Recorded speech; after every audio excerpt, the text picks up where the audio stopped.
আজকে আমাদের আলোচ্য বিষয় the discovery of India. The discovery of India, the book written by Jawaharlal Nehru. এই বইটি the discovery of India, an ancient history, philosophy, art, religion, science, economy, politics and movements সব বিষয় এর মধ্যে রয়েছে। অর্থাৎ এই বইটি দ্য ডিসকভারি অফ ইন্ডিয়ার মধ্যে আমরা ভারতের প্রাচীন ইতিহাস সম্পর্কে কথা পেয়ে যাব, ফিলসফি সম্পর্কে পাব, আর্ট বিষয়ে পাব, রিলিজিয়ন বিষয়ে পাব, সায়েন্স বিষয়ে পাব, ইকোনমি বিষয়ে পাব, পলিটিক্স, মুভমেন্টস, আরও বিভিন্ন কিছু নিয়ে এই বই the discovery of India.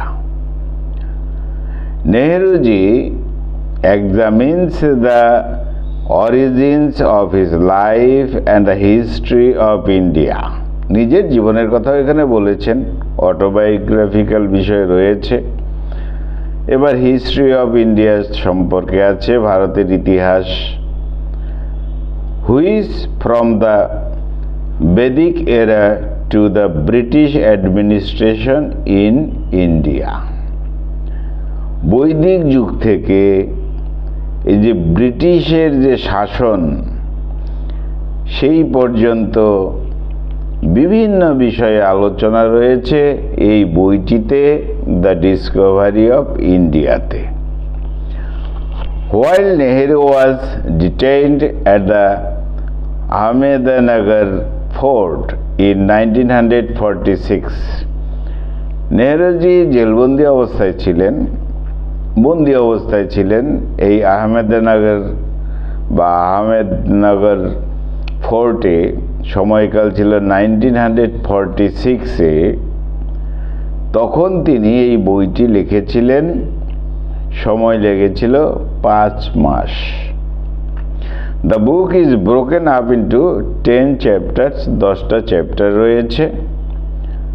Hair the historical information, বলাই হলো ঐতিহাসিক কিছু তথ্য তো রয়েছে। আর এই হিস্ট্রিক্যাল যে ইনফরমেশনটা সেটা ক্রনোলজিক্যালি রয়েছে, একটা ঐতিহাসিক ধারাবাহিকতা রয়েছে। Which on Indians past and pre independence এরা। ইন্ডিয়ার অতীত বিষয়টাও রয়েছে আর প্রি ইন্ডিপেন্ডেন্স, স্বাধীনতার পূর্ব মুহূর্ত পর্যন্ত বিষয় আশয় রয়েছে। নেহরুজি examines the history of India, ভারতের ইতিহাস সেই বিষয়ে তিনি এক্সামিন করেছেন। অর্থাৎ বলা হয়েছে ফ্রম বৈদিক এরা টু দ্য ব্রিটিশ অ্যাডমিনিস্ট্রেশন, বৈদিক যুগ থেকে ব্রিটিশ শাসন পর্যন্ত এই বিষয়গুলো রয়েছে। আর এখানে ইম্পর্টেন্ট বিষয় যেগুলো রয়েছে, ইন্ডিয়ান রাইটিংস রয়েছে, অর্থাৎ ভারতীয় যে লেখক বা ভারতীয় যে লেখালেখিগুলো রয়েছে, কিন্তু পুরনো বিষয়গুলো রয়েছে, যেমন Veda, Upanishad and Indian epic, Ramayana, Mahabharata, এই সমস্ত বিষয়ের কথা রয়েছে, পুরনো লেখালেখি। তাহলে নেহরুজি স্বাভাবিকভাবেই অনার্ড গ্রেট ইন্ডিয়ান ফিগার্স, যারা ভারতীয়, তাদের যেন মহান ইন্ডিয়ান ব্যক্তিত্ব, তাদের সম্মান করেছেন, লিখেছেন। যেমন বুদ্ধ সম্পর্কে লিখেছেন, চাণক্য সম্পর্কে লিখেছেন, বিবেকানন্দ বিষয়ে লিখেছেন, মহাত্মা গান্ধীজি বিষয়ে উল্লেখ রেখেছেন। এই বইয়ের মধ্যে এইসব রয়েছে। তাছাড়াও পলিটিক্যাল বিষয় তো রয়েছেই। নেহরুজি ওয়াজ এ পলিটিশিয়ান বাই অ্যাক্সিডেন্ট, নিজেই বলতেন নেহরুজি ওয়াজ এ পলিটিশিয়ান বাই অ্যাক্সিডেন্ট, হঠাৎ করেই তিনি পলিটিশিয়ানের হিসাবে আত্মনিয়োগ করেন ইত্যাদি বিষয়ে, অর্থাৎ ভারতের পরিস্থিতি ইত্যাদি দেখে একটা অস্থির অবস্থা ছিল। আসলে তিনি ছিলেন একজন থিঙ্কার, চিন্তাবিদ, থিঙ্কার বাই নেচার, চরিত্রগতভাবে তিনি চিন্তাবিদ ছিলেন। নেক্সট টাইমে হি ফট, যুদ্ধ করলেন আনটিল ইন্ডিপেন্ডেন্স, ভারত স্বাধীন হওয়া পর্যন্ত তিনি এইসব ইংরেজদের বিরুদ্ধে বা বিভিন্ন ভারতীয় যে সমস্যাগুলো ছিল তার বিরুদ্ধে তিনি যুদ্ধ করতেন যেন। অর্থাৎ তিনি একজন হিস্টোরিয়ান হিসাবেও ছিলেন না, ইকোনমিক্স হিসাবেও ছিলেন না, সোশ্যালিস্ট হিসাবেও ছিলেন না, কিন্তু তার চিন্তাটা ছিল। অর্থাৎ তথাকথিত একজন ঐতিহাসিক যাকে বলা হয়, অর্থনীতিবিদ যাকে বলা হয়, সমাজতন্ত্রবিদ বলা হয়, সেই হিসাবে না। যাই হোক, তাহলে পণ্ডিত নেহেরুর একটা কালারফুল পার্সোনালিটি ছিল, আর সেটার দ্বারাই তিনি লিখলেন দ্য ডিসকভারি অফ ইন্ডিয়া, নিজের অভিজ্ঞতার মাধ্যমে। একজন মানুষের স্বাভাবিকভাবেই সব বিষয়েই কিন্তু তার কিছু কিছু জ্ঞান থাকেই, আর তিনি একজন থিঙ্কার ছিলেন, চিন্তাবিদ ছিলেন। সেই জন্য একজন ঐতিহাসিক না হয়েও যে ইতিহাসটা তিনি তুলে ধরেছেন সেটা সাংঘাতিক বিষয়। তথাকথিত ইকোনমিস্ট না হয়েও, অর্থবিদ না হয়েও তিনি অর্থনীতির কথা লিখেছেন, ঠিক সেইভাবে বিভিন্ন বিষয়ে তিনি লিখেছেন। কেন?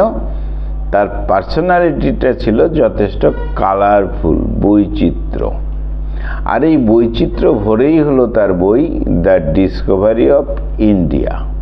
যেমন তার অভিজ্ঞতার বৈচিত্র্য, সঙ্গে সঙ্গে ভারতের যে বৈচিত্র্য সেটা তিনি তুলে ধরেছেন। যাই হোক, নেহেরু নেভার বিলিভড, কখনোই বিশ্বাস করতেন না হি ওয়াজ রাইটিং লিটারেচার, তিনি সাহিত্য লিখবেন এমন চিন্তা করে তিনি বইটি লিখতে শুরু করেননি।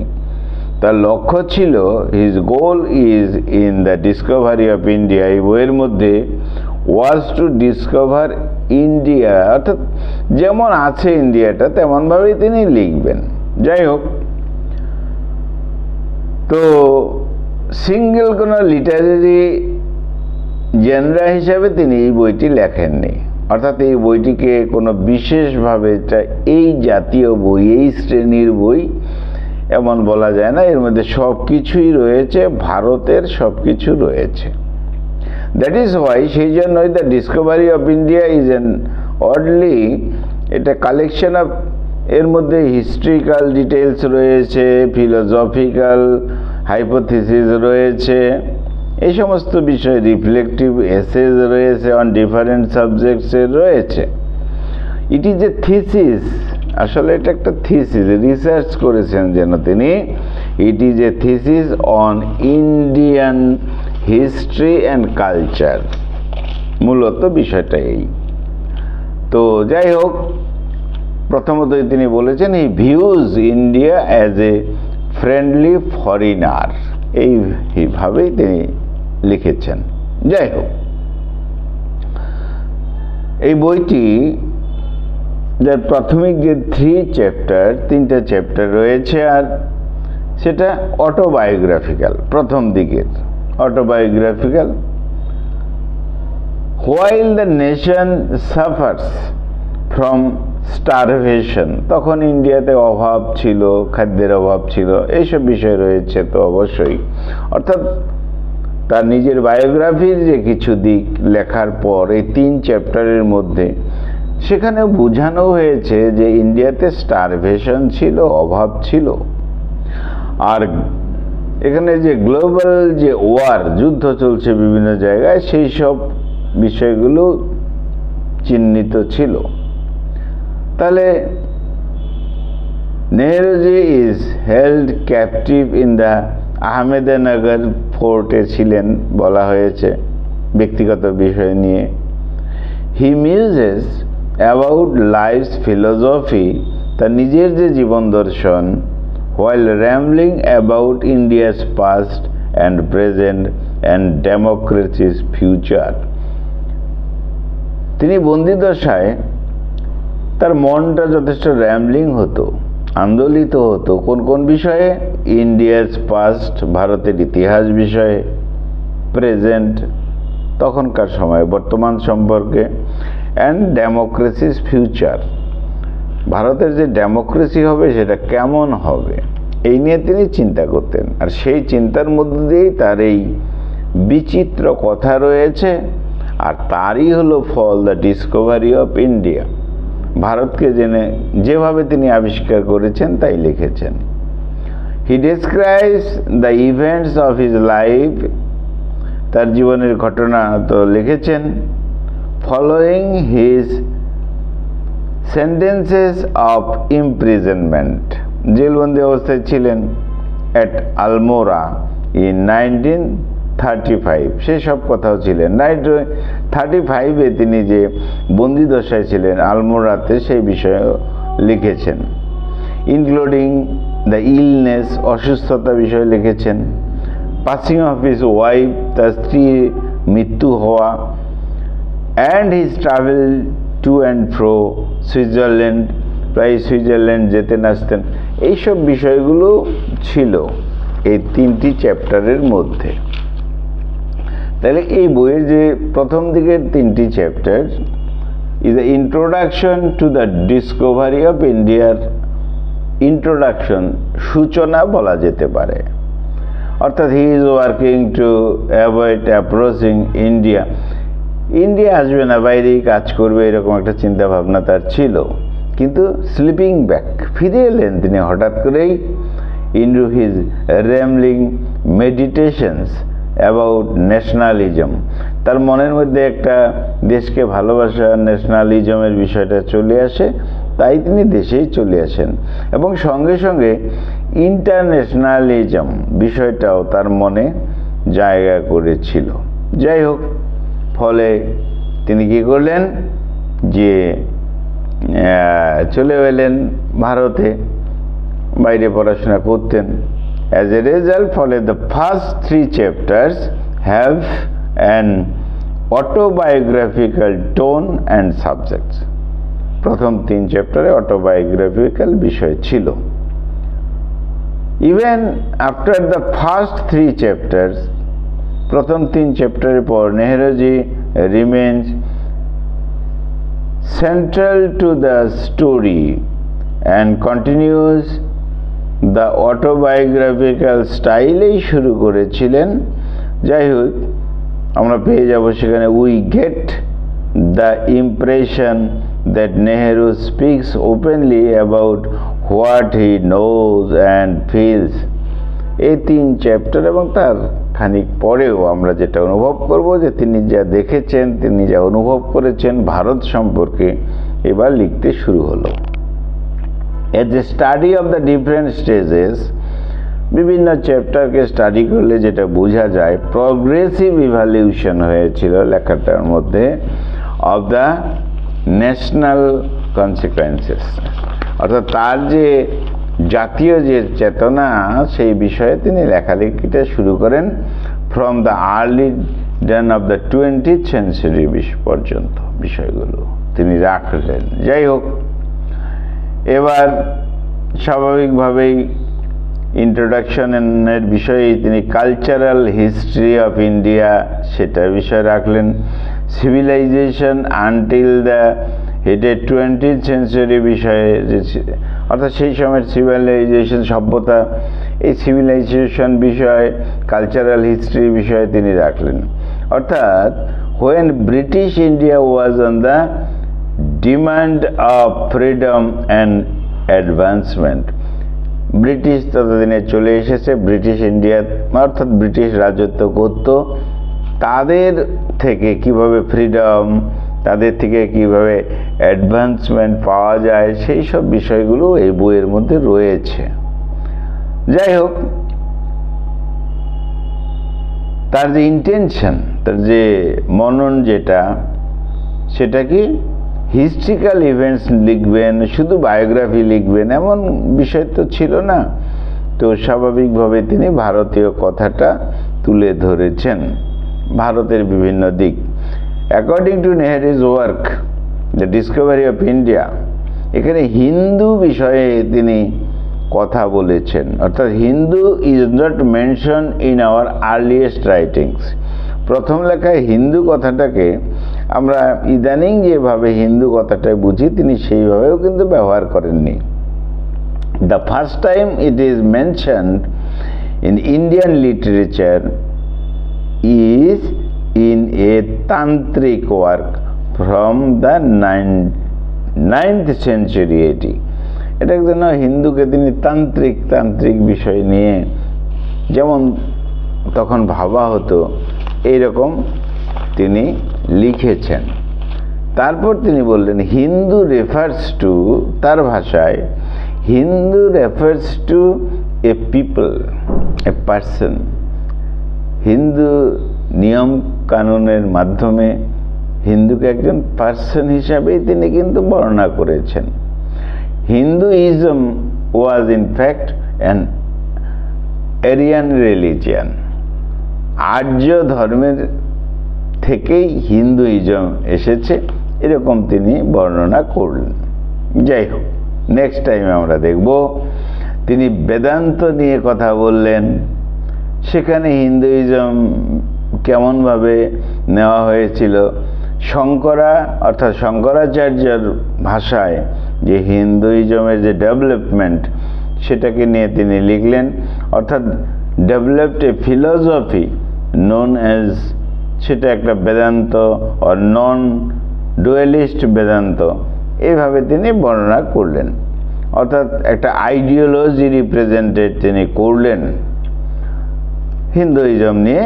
তাহলে কথা হলো এই ডিসকভারি অফ ইন্ডিয়ায়, অর্থাৎ কিনা অদ্বৈতবাদ, আত্মা যেভাবে ভাবা হতো তখন, অ্যাবসোলিউট সোল, আত্মা, তার গুরুত্ব দেওয়া হতো, represented the only true reality, এইভাবে তিনি বর্ণনা করলেন। তারপর হি present Swami Vivekananda who formed Ramakrishna mission of service. বিবেকানন্দের কথা তিনি বললেন, লিখলেন।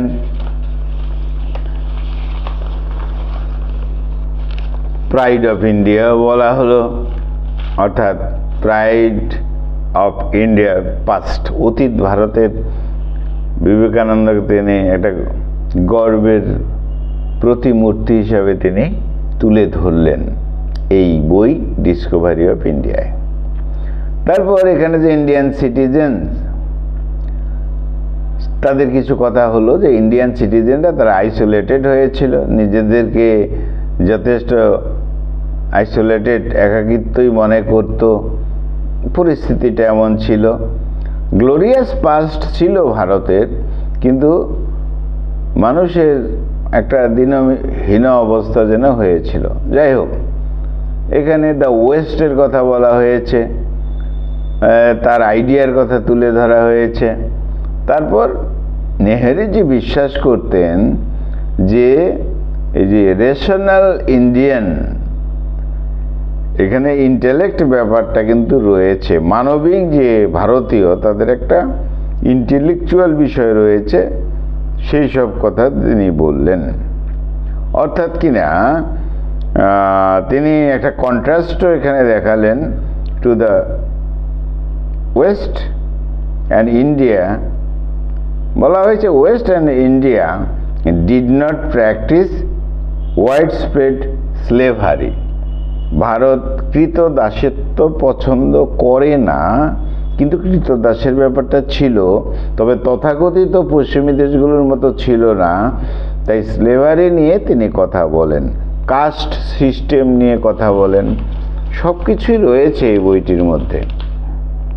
সেক্সিজম নিয়ে কথা বলেন, নারীদের বিষয় নিয়েও তিনি কথা বলেন, বিভিন্নভাবেই উল্লেখ করা রয়েছে বইয়ের মধ্যে। তাহলে এখানে সোশ্যাল অ্যাডভান্সমেন্ট, মূলত সামাজিক যে উন্নতি অগ্রগতির কথা বলতে গিয়ে তিনি এইসব কথা নিয়ে আসেন। তারপর তিনি গ্রামীণ ইন্ডিয়ার কথা বলেন এই বইটিতে, পপুলেশনের কথা বলেন, পলিসির কথা বলেন, গ্রামীণ পলিসি, ব্রিটিশ পলিসির কথাও বলেন, সব কিছু বলেন। এবং এখানে স্বাভাবিকভাবে গ্রামীণ যে অ্যাক্টিভিটিস, কৃষকদের ইন্ডাস্ট্রি, ফার্মল্যান্ড, সেই সব বিষয়গুলি নিয়েও কথা রয়েছে। তারপর আসে ইন্ডিয়ান ল্যাঙ্গুয়েজেস নিয়ে, আর্ট নিয়ে তিনি কথা বলেন, এবং ইন্ডিয়ান এডুকেশন নিয়ে তিনি কথা বলেন। আপার কাস্ট সোসাইটি, তারা সংস্কৃত ব্যাপারটাকে কীভাবে ব্যবহার করত, আবার সংস্কৃত ব্যাপারটা ডাইড আউট হয়ে গেছে এমন কিছু তিনি বলতেন।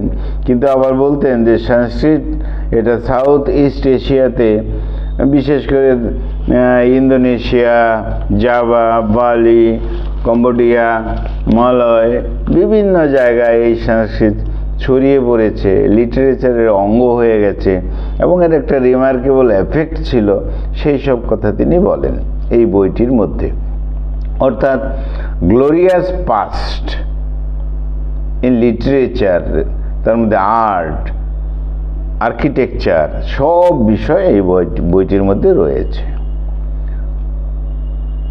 এবার তিনি এখানকার ট্রেড, ভারতের ট্রেড বিজনেস সম্পর্কে কথা বলেন, এবং সেইভাবে লিটারেচারটা বিভিন্নভাবে প্রসারিত হয়েছে সে কথাও বলেন। অর্থাৎ এখানে যে ট্রেডের বিজনেস বিষয়ে, যে জাহাজ যেত, বেনারসে যেত, পাটনা যেত, ভাগলপুরে যেত, বিভিন্ন লোকেশনে যেত, এরকম বিষয়গুলো তিনি তুলে ধরেছেন। সিংহলে যেত, মলয়ে যেত, এইসব বিষয়গুলো তিনি তুলে ধরেছেন। অর্থাৎ যা কিছু ভারতীয় মূল বিষয় সেটা তুলে ধরেছেন এই বইয়ের মধ্যে। এবার এখানে তামিল পোয়েট্রির কথা বললেন, ইন্ডিয়ান সিল্ক, মুসলিন কাপড়ের কথা বললেন, এই সমস্ত বর্ণনাগুলো হলো। আইভরির কথা বললেন, হাতির দাঁত, পারফিউমস, গোল্ড, এই সমস্ত বর্ণনাগুলো এই বইয়ের মধ্যে রয়েছে। এরপর এসে গেল যে যারা আগ্রাসন করেছিল, আক্রমণ করেছিল, তুর্কিশদের কথা এসে গেল, আফগানদের কথা চলে এলো, মঙ্গলদের কথা চলে আসলো, তারপর মুঘলদের কথা চলে এলো। পরপর তিনি ঐতিহাসিক বিষয়গুলো লিখলেন। অর্থাৎ আফগান, তারপরে এই তুর্কিশ, মঙ্গল কিভাবে আমাদের ভারতে কিভাবে এলো তারা, বা কিভাবে আক্রমণ করলো, এই সমস্ত বিষয়গুলো তিনি তুলে ধরলেন। তারপর হিন্দু মুসলিমের ইস্যু নিয়ে তিনি কথা বললেন, তার সুবিধা আর কি বলবো, অসুবিধার যে বিষয়গুলো, অর্থাৎ এখানে একটা পজিটিভ পিকচার তিনি তুলে ধরেছিলেন হিন্দু মুসলিমদের বিষয়ে। যাই হোক,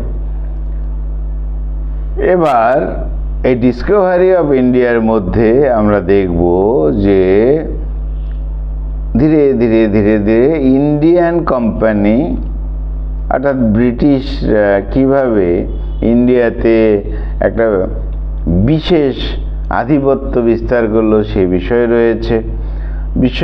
বিশেষ করে after setting in Bengal, the British gradually occupied India's coast line.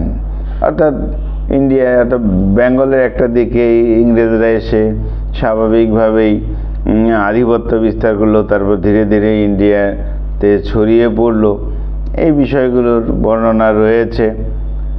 Next, both agriculture and Indian industrial system suffered greatly, সেই সব বিষয়গুলো বলা হলো। অর্থাৎ ব্রিটিশ যে ডমিনেন্ট, ব্রিটিশরা এই ইন্ডিয়ান এগ্রিকালচার এবং ইন্ডিয়ান ইন্ডাস্ট্রিয়াল এইসব বিষয়ে গুরুত্ব দেয়নি, সেই সব বিষয়গুলো লেখা হলো। নেহেরু ক্রিটিসাইজ করেছিলেন দ্য ব্রিটিশ প্ল্যানিং কমিটি যেটা তৈরি হয়েছিল তাকে। তারপর বলা যেতে পারে যে এখানে যে ইংলিশ এডুকেটেড ক্লাস তৈরি হয়েছিল এক শ্রেণী, তাদের কথা তিনি বললেন এবং জেনারেল পপুলেশনের কথাও বললেন। তারপর চলে এলো যে এখানে সায়েন্টিফিক ডিসকভারিজ কতটা ডেভেলপমেন্ট হয়নি সেই সব বিষয়ে, বা সায়েন্টিফিক যে ডিসকভারি সেটা আরও হওয়া উচিত, টেকনোলজিক্যাল প্রোগ্রেস যেখানে পৃথিবী এগিয়ে যাচ্ছে সেই বিষয়ে তিনি কথা বললেন। তারপর বিশিষ্ট ব্যক্তিত্বদের নিয়েও কথা বললেন, রাজা রামমোহন রায়, চৈতন্য, রামকৃষ্ণ, এই সমস্ত। সেটা সমাজের একটা ক্রুশিয়াল সোশ্যাল পার্ট ছিল, রিলিজিয়াস রিফর্মসের টাইম ছিল, সেই সমস্ত কথা বলা হলো। তারপর তাহলে এখানে এডুকেশন বিষয়ে বলা হলো, সাথে সাথে লিটারেচারের বিষয়, কালচারের বিষয়, পলিটিক্যাল ইস্যু, এই সমস্ত নিয়ে কথা বলা হলো।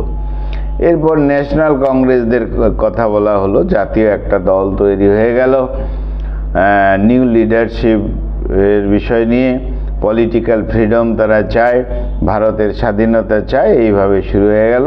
এই ডিসকভারি অফ ইন্ডিয়াতে বর্ণনা রয়েছে। গান্ধীজির আন্ডার গান্ধীজির ডাইরেকশনে এই কংগ্রেসের কি বিষয়টা হয়েছিল, অর্গানাইজেশনের কি পজিশন হলো সেটা বললেন। এখানে দাদাভাই নৌরোজি তার কি ভূমিকা ছিল, মহামান্য গঙ্গাধর তিলক তার কি বিষয় ছিল, এগুলি সব উল্লেখ করা হয়েছে। যাই হোক, কংগ্রেস অর্থাৎ কিনা যে গান্ধীজির যে অর্গানাইজেশন সেটা সম্পর্কে বিস্তারিত বিষয় লেখা হলো। এবার মুসলিম লীগের কথা এখানে বলা হলো, জিন্নাহ সাহেবের কথা বলা হলো, হিন্দু মুসলিমের আইডিওলজির কথা বলা হলো, পলিটিক্যাল ফিলোসফির কথা বলা হলো। আচ্ছা, এই সমস্ত বিষয় নিয়ে বর্ণনা রয়েছে। আচ্ছা, এবার পরবর্তীতে আমরা পেয়ে যাব যে এখানে তাহলে যে ইন্ডিয়ান যে ওয়ার্ল্ড ওয়ার সেকেন্ড, দ্বিতীয় বিশ্বযুদ্ধের সময় ইন্ডিয়ার যে ভূমিকা, তাদের পার্টিসিপেশন, এই সমস্ত বিষয়গুলো রয়েছে। তাহলে দেখা যাচ্ছে এই বইটির মধ্যে সার্বিক বিষয়ের ইঙ্গিত রয়েছে, বর্ণনা রয়েছে, কথাবার্তা রয়েছে। তো যাই হোক, গান্ধীজির বিষয় তো হলো, ন্যাশনাল কংগ্রেসের কথা হলো, ইংরেজদের কথা হলো, আমাদের শিক্ষা ব্যবস্থা ইত্যাদির কথা হলো, সব কিছুই রয়েছে এই বই দ্য ডিসকভারি অফ ইন্ডিয়ার মধ্যে। অর্থাৎ মূলত যেন ইন্ডিয়ান আইডেন্টিটিটা কেমন, তার একটা ফিলোসফিক্যাল থট বা ইন্ডিয়ান পাস্ট, এই সমস্ত বিষয় নিয়ে কিন্তু বইটি লেখা হয়েছিল। এখানে হিস্ট্রিক্যাল কনটেক্সট তো রয়েছে, ইন্ডিয়ান আর্লি সিভিলাইজেশন বিষয়টা রয়েছে, আমরা আলোচনায় পেলাম। এখানে যে ডিসকাশন রয়েছে সেখানে এনসিয়েন্ট সিভিলাইজেশনের কথা রয়েছে। আচ্ছা, বলা হলো সেই বৈদিক যুগ থেকে শুরু করে এখানে হাইলাইটস করা হয়েছে ইন্ডিয়ান কালচার, ফিলোসফিকে, দ্য এজ অফ এম্পায়ার্স, রাজা এবং কিংডম, তাদের সাম্রাজ্যের কথা বিভিন্ন জায়গায় বর্ণনা রয়েছে। এখানে মৌর্য এম্পায়ারের কথা বলা হয়েছে, অশোক সম্রাট অশোকের কথা বলা হয়েছে, বুদ্ধিজমের কথা, বৌদ্ধইজমের কথা বলা হয়েছে, বুদ্ধিস্ট যারা, এই সমস্ত বিষয়গুলো বলেছে। গুপ্ত যুগের কথা বলা হয়েছে, বিভিন্ন সময়ের golden age of art, science and culture, সেই সব বিষয়গুলো বলা হয়েছে। তার মানে ভারতকে নিখুঁতভাবে তুলে ধরা হয়েছে। এখানে ম্যাথোলজিক্যাল, ম্যাথমেটিক, অ্যাস্ট্রোনমি, লিটারেচার, এইসব বিষয়গুলো, ভারতের যে পরাক্রমতা ছিল সেই বিষয়গুলো তুলে ধরা হয়েছে। বিশেষ করে মুঘল সাম্রাজ্যের কথা তো তুলে ধরা হয়েছেই, আকবরের কথা তুলে ধরা হয়েছে, তার অ্যাক্টিভিটিজের কথা তুলে ধরা হয়েছে। পরবর্তী পার্টে তাহলে কলোনিয়াল পিরিয়ড, ব্রিটিশ রুল হিসাবে এখানকার যে সুবিধা অসুবিধা সেই সমস্ত বিষয় তিনি তুলে ধরলেন।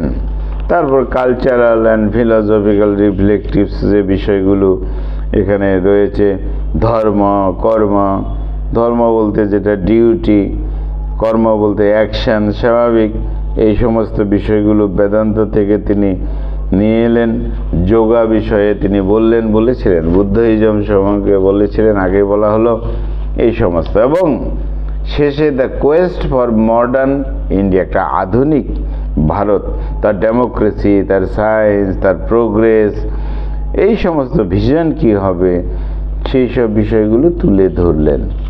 অর্থাৎ সেই প্রাচীনকাল থেকে বর্তমান পর্যন্ত সব কিছুই তুলে ধরা হয়েছিল দ্য ডিসকভারি অফ ইন্ডিয়া এই বইটিতে। অতএব এটা হিস্ট্রিক্যাল ক্রনোলজিক্যাল বিষয় শুধু নয়, প্রথম দিকে তার একটা বায়োগ্রাফি, অটোবায়োগ্রাফিক্যাল বিষয় থেকে ধরে ভারতীয় যে কালচার, সংস্কৃতি, বিজ্ঞান, সমস্ত কিছু, এবং এখানকার বিশেষ বিশেষ মহিষী, তাদের যে বিষয় একদম তুলে ধরা হয়েছিল। অর্থাৎ এই বইটি হলো স্বাভাবিকভাবেই ভারতীয় কালচার বা ইত্যাদি বর্ণনা করলেও এটা কিন্তু একটা ভারতের একটা রুটম্যাপ তৈরি, একটা সুন্দরভাবে প্রস্ফুটিত হয়েছে। তাহলে বন্ধুরা, তোমরা ভালো থেকো। আজকে আমাদের আলোচনার বিষয় ছিল the discovery of India written by Jawaharlal Nehru. বন্ধুরা খুব ভালো থেকো, আমার চ্যানেলটা সাবস্ক্রাইব করো। Thank you, thank you, thank you.